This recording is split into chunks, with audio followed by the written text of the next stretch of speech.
I did want to take just a few minutes to speak to some history that's trying to repeat itself over the last few days here in Georgia.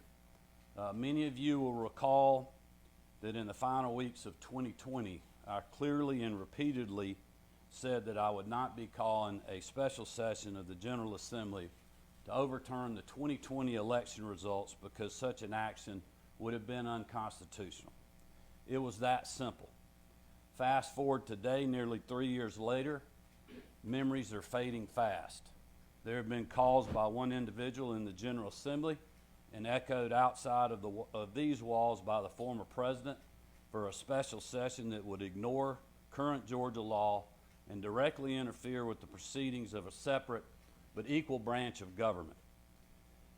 Now, my concerns with the Fulton County District Attorney's handling of this case and the special purpose grand jury have been well documented.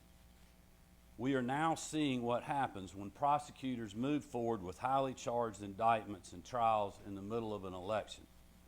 Simply put, it sows distrust and provides easy pickings for those who see the district attorney's action as guided by politics. But let me be clear. We have a law in the state of Georgia that clearly outlines the legal steps that can be taken if constituents believe their local prosecutors are violating their oath by engaging in unethical or illegal behavior. Up to this point, I have not seen any evidence that D.A. Willis's actions or lack thereof warrant action by the Prosecuting Attorney Oversight Commission. But that will ultimately be a decision that the commission will make.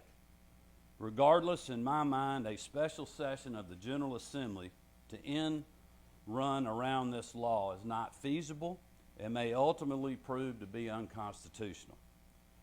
The bottom line is that in the state of Georgia, as long as I'm governor, we're going to follow the law and the Constitution, regardless of who it helps or harms politically. Over the last few years, some inside and outside of this building may have forgotten that, but I can assure you, I have not.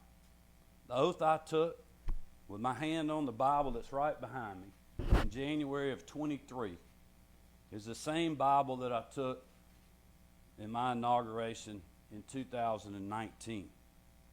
And in Georgia, we will not be engaging in political theater that only inflames the emotions of the moment.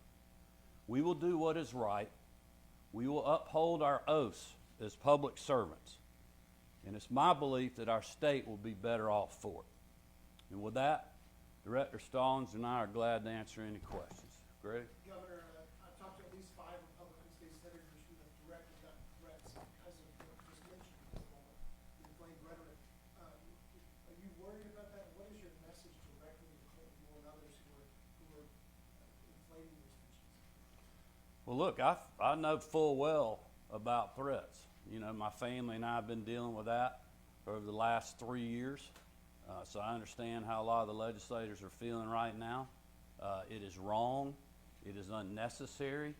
And in the state of Georgia, when we have people that are making threats against our citizens, whether they're elected officials or not, we take that very seriously, and we will act on that. I've instructed Director Hosey and the rest of our law enforcement community to work with the General Assembly to do just that.